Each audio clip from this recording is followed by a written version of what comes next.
ನಾಡಿನ ಸಮಸ್ತ ಜನತೆಗೆ ಯುಗಾದಿ ಹಬ್ಬದ ಹಾರ್ದಿಕ ಶುಭಾಶಯಗಳು. ಯುಗಾದಿ ಹಬ್ಬ ಅಂದರೆ ನಮಗೆ ಹೊಸ ವರ್ಷ ಆರಂಭ. ಮತ್ತು ಯುಗಾದಿ ಹಬ್ಬದ ದಿನ ನಾವು ಬೇವು ಮತ್ತು ಬೆಲ್ಲವನ್ನು ತಿಂತೀವಿ. ಅಂದರೆ ಬೇವು ಬೆಲ್ಲದ ಸಂಕೇತ ಏನಪ್ಪ ಅಂದರೆ ಸಿಹಿ ಮತ್ತು ಕಹಿ. ನಮ್ಮ ಜೀವನದಲ್ಲಿ ಸಿಹಿ ಮತ್ತು ಕಹಿ ಎರಡೂ ಕೂಡ ಸಮನಾಗಿ ಬರಬೇಕು. ಅಂದರೆ ಕೇವಲ ಸಿಹಿ ಬಂದರೆ ಅದು ಜೀವನ ಅಂತ ಅನಿಸ್ಕೊಳ್ಳೋದಿಲ್ಲ. ಸಿಹಿ ಮತ್ತು ಕಹಿ ಎರಡೂ ಕೂಡ ಸಮಾನಾಂತರವಾಗಿ ಇದ್ದರೆ ಅದು ಜೀವನ. ನಾಡಿನ ಸಮಸ್ತ ಜನತೆಗೆ ಯುಗಾದಿ ಹಬ್ಬದ ಚಾಂದ್ರಮಾನ ಯುಗಾದಿ ಹಬ್ಬದ ಹಾರ್ದಿಕ ಶುಭಾಶಯಗಳು.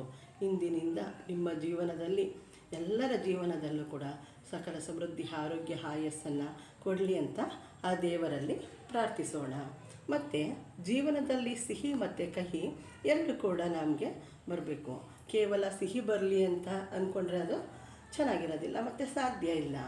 ನಾವು ಕಷ್ಟ ಮತ್ತು ಸುಖ ಎರಡು, ಸಿಹಿ ಮತ್ತು ಕಹಿ ಎರಡೂ ಕೂಡ ಜೀವನದಲ್ಲಿ ನಾವು ಎದುರಿಸಿದ್ರೆ ಮಾತ್ರ ನಮಗೆ ಜೀವನದ ಸಾರ್ಥಕತೆ ಸಾಧ್ಯ.